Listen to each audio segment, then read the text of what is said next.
कार्यक्रम में उपस्थित केंद्रीय कैबिनेट में मेरे सहयोगी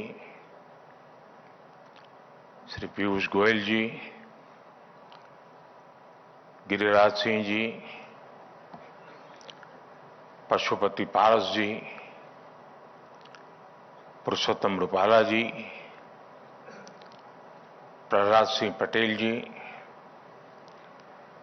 दुनिया के अलग अलग देशों से आए सभी अतिथिगण,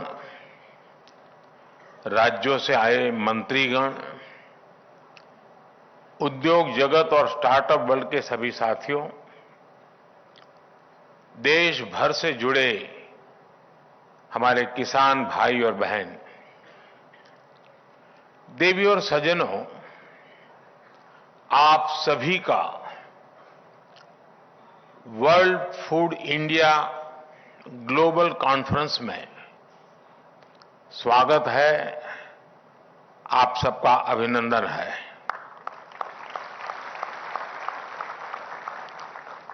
अभी मैं टेक्नोलॉजी पैविलियन को देख करके यहां आया हूं।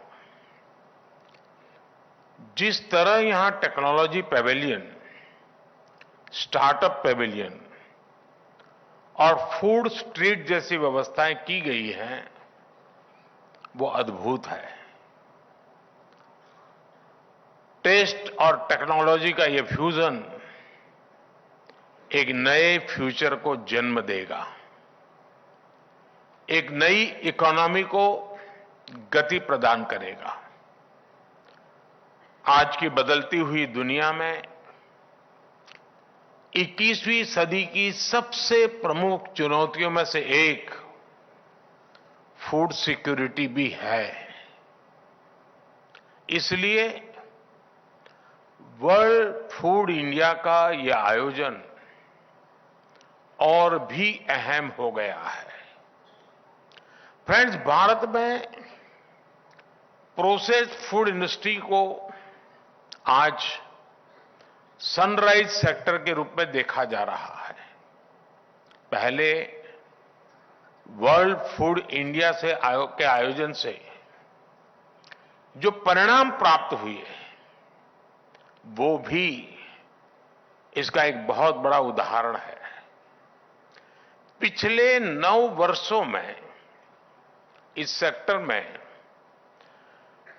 50,000 करोड़ का एफडीआई आया है। ये भारत सरकार की प्रो इंडस्ट्री और प्रो फार्मर्स पॉलिसीज का परिणाम है। हमने फूड प्रोसेसिंग सेक्टर के लिए पीएलआई की स्कीम प्रारंभ की है। इसके तहत इंडस्ट्री और नए प्लेयर्स को विशेष सहयोग मिल रहा है। आज भारत में एग्री इंफ्रा फंड के तहत पोस्ट हार्वेस्ट इंफ्रास्ट्रक्चर के लिए भी हजारों प्रोजेक्ट्स पर काम हो रहा है। इसमें भी 50,000 करोड़ रुपए से ज्यादा का इन्वेस्टमेंट हुआ है। फिशरीज और एनिमल हस्बेंड्री में भी प्रोसेसिंग इंफ्रास्ट्रक्चर पर हजारों करोड़ रुपए के इन्वेस्टमेंट को बढ़ावा दिया जा रहा है। साथियों, आज भारत में ये जो इन्वेस्टर फ्रेंडली पॉलिसीज बनी हैं, वो फूड सेक्टर को एक नई ऊंचाई पर ले जा रही है।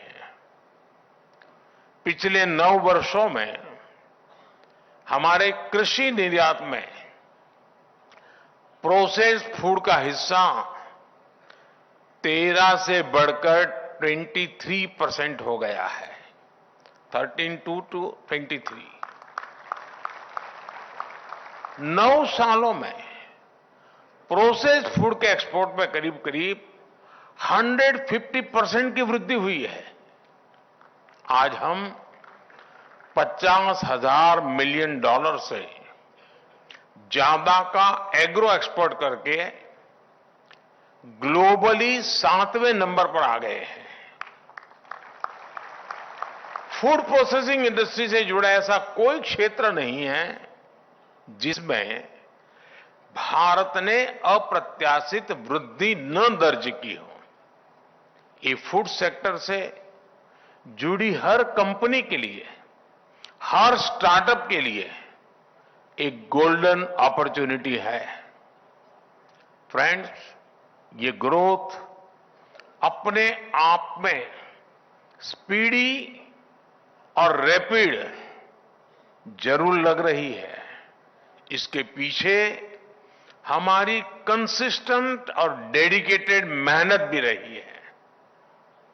हमारी सरकार के दौरान ही भारत ने पहली बार एग्री एक्सपोर्ट पॉलिसी बनाई। हमने नेशन वाइड लॉजिस्टिक्स और इंफ्रास्ट्रक्चर का नेटवर्क खड़ा किया। आज भारत में 100 से ज्यादा डिस्ट्रिक्ट और डिस्ट्रिक्ट लेवल पे डिस्ट्रिक्ट एक्सपोर्ट हब्स तैयार हुए हैं, जो सीधे डिस्ट्रिक्ट सीधा ग्लोबल मार्केट से जुड़ रहे हैं। पहले देश में 2 मेगा फूड पार्क होते थे। आज ये संख्या 20 से भी ज्यादा हो गई है। पहले हमारी processing capacity 12 lakh metric ton थी। अब ये 200 लाख मैट्रिक टन से भी ज्यादा है। यानी 9 वर्षों में 15 गुना से ज्यादा की वृद्धि। ऐसे कई प्रोडक्ट्स हैं जो पहली बार विदेशी बाजारों में जा रहे हैं, जैसे हिमाचल प्रदेश का ब्लैक गार्लिक, कच्छ का ड्रैगन फ्रूट या कमलम, मध्य प्रदेश का सोया मिल्क पाउडर, लद्दाख का कारकीचू एप्पल, पंजाब का कैवेंडिश बनाना, जम्मू का गुच्ची मशरूम, कर्नाटका का रव हनी। ऐसे कितने ही प्रोडक्ट्स हैं जो कई देशों में पहली पसंद बन गए, बहुत पसंद किए जा रहे हैं। यानी आपके लिए पूरी दुनिया में एक बहुत बड़ा बाजार बन रहा है। साथियों, भारत के भीतर भी और एक फैक्टर उभर रहा है। मैं इस बारे में भी आपका ध्यान आकर्षित करना चाहता हूं। आज भारत में तेजी से अर्बनाइजेशन बढ़ रहा है। बढ़ते अवसरों के साथ घर के बाहर काम करने वाले लोगों की संख्या भी बढ़ रही है। इसके कारण पैकेज फूड की मांग बढ़ी है, काफी बढ़ रही है। इससे हमारे किसानों के लिए, हमारे स्टार्टअप्स और स्मॉल एंटरप्रेन्योर्स के लिए अनएक्सप्लोर्ड अपॉर्चुनिटीज क्रिएट हो रही है। इन पॉसिबिलिटीज के लिए, इन एम्बिशियस पॉलिसीज के लिए आपके प्लान भी उतने ही एम्बिशियस होने चाहिए। साथियों, फूड प्रोसेसिंग सेक्टर में भारत की ग्रोथ स्टोरी के 3 सबसे प्रमुख आधार है। छोटे किसान, छोटे उद्योग और महिलाएं। छोटे किसानों की भागीदारी और उनका लाभ बढ़ाने के लिए हमने फार्मर प्रोड्यूस ऑर्गेनाइजेशंस एफपीओज को प्रभावी प्लेटफॉर्म के रूप में इस्तेमाल किया। भारत में हम 10,000 नए एफपीओज बनवा रहे हैं, जिनमें से 7,000 बन भी चुके हैं। इससे किसानों के लिए मार्केट तक पहुंच और प्रोसेसिंग सुविधाओं की उपलब्धता बढ़ रही है। स्मॉल स्केल इंडस्ट्रीज की भागीदारी बढ़ाने के लिए फूड प्रोसेसिंग में करीब 2 लाख माइक्रो एंटरप्राइज को संगठित किया जा रहा है। One district one product ODOP जैसी योजनाओं से भी छोटे किसानों और लघु उद्योगों को नई पहचान मिली है।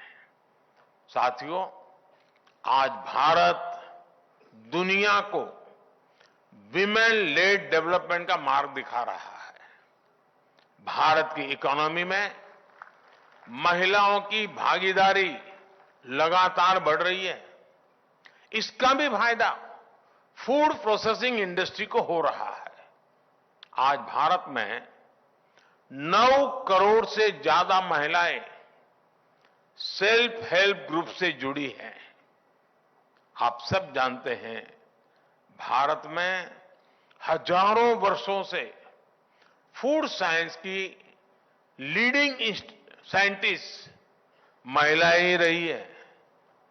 हम जो फूड वैरायटी देखते हैं, जो फूड डाइवर्सिटी देखते हैं, ये भारतीय महिलाओं की स्किल और नॉलेज का नतीजा है। अचार, पापड़, चीज, मुरब्बा जैसे कितने ही प्रोडक्ट्स के मार्केट को महिलाएं अपने घरों से चलाती रही है। भारत की महिलाओं में फूड प्रोसेसिंग इंडस्ट्री को लीड करने की स्वाभाविक क्षमता है। इसके लिए हर स्तर पर महिलाओं को कुटीर उद्योगों और सेल्फ हेल्प ग्रुप्स को प्रमोट किया जा रहा है।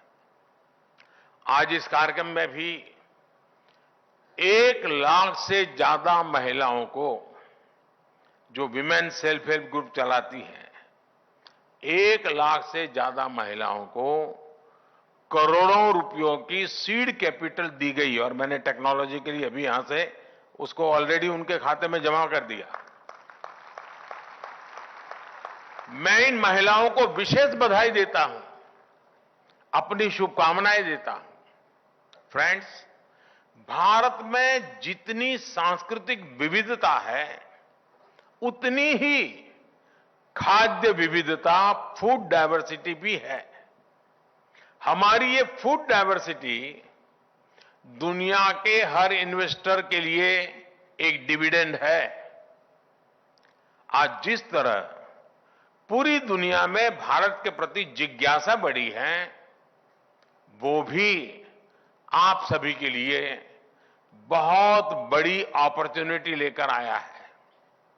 पूरी दुनिया की फूड इंडस्ट्री के पास भारत की खाद्य परंपराओं से भी सीखने के लिए बहुत कुछ है। हमारे यहां सदियों से एक बात,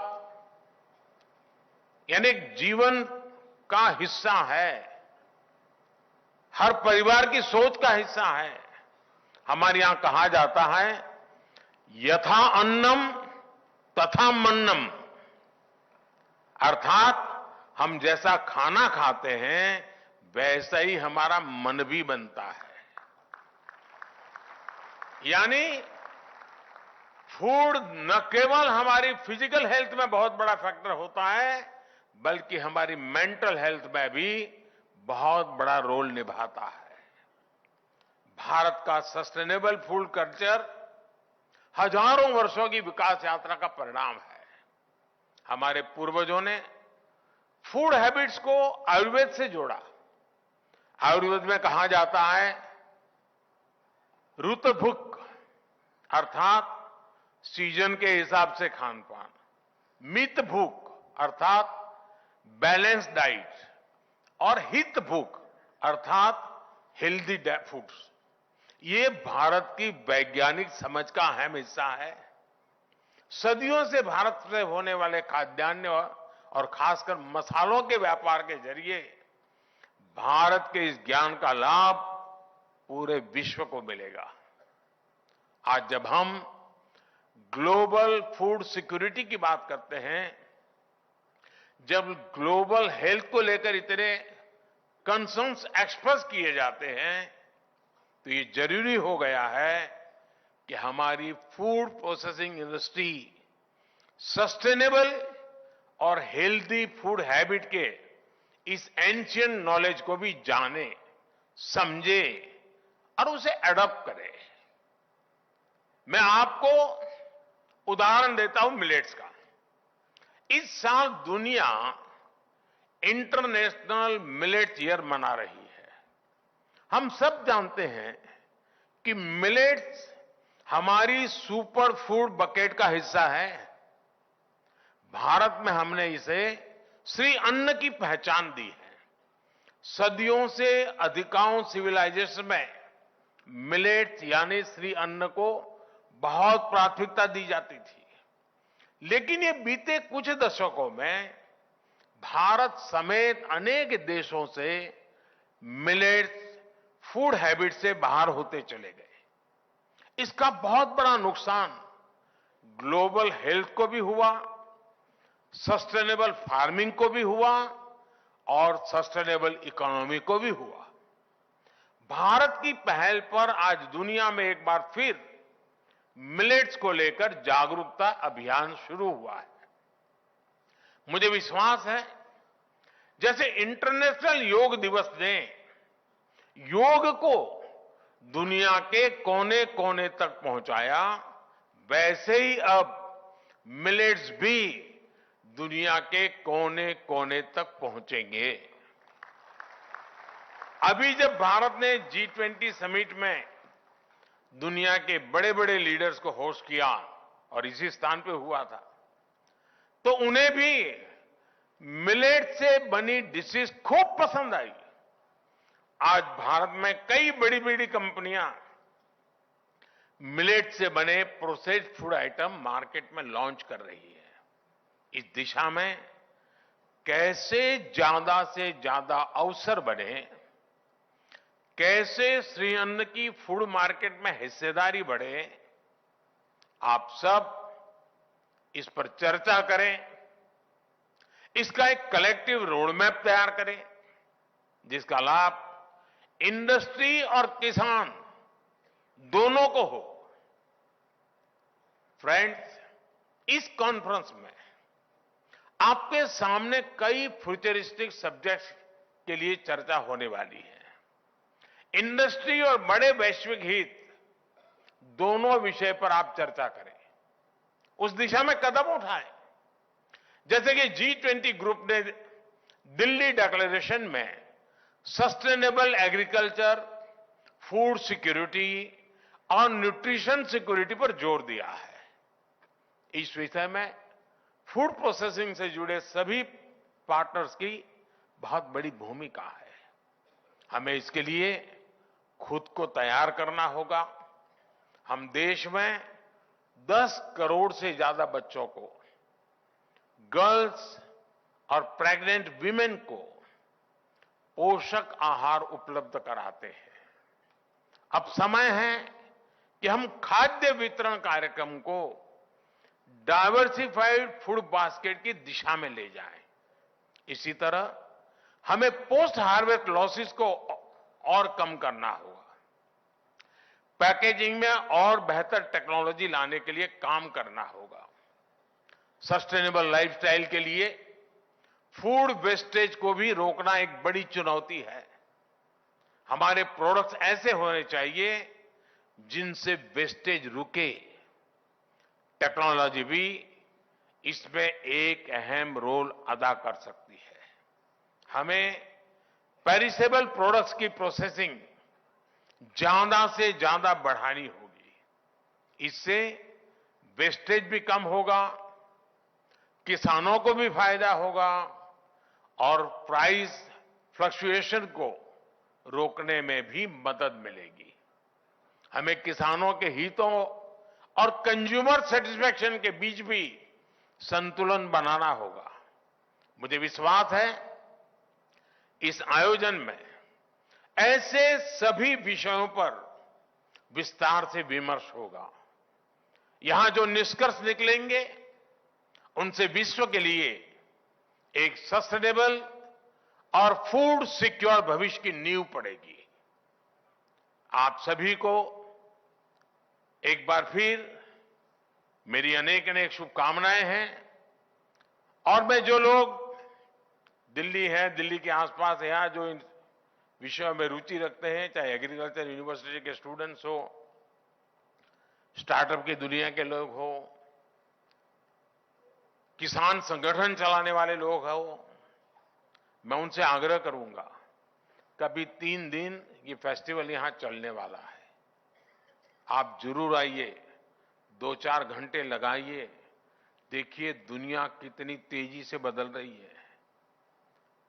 हमारे खेत की हर चीज का कितने प्रकार से उपयोग हम कर सकते हैं, हम कैसे वैल्यू एडिशन करके हमारी इनकम बढ़ा सकते हैं। बहुत सारी चीजें आज यहां मौजूद है। मेरे पास जितना समय था, लेकिन उसमें जितना भी मुझे देखने का अवसर मिला, वो वाकई प्रभावित करने वाला है।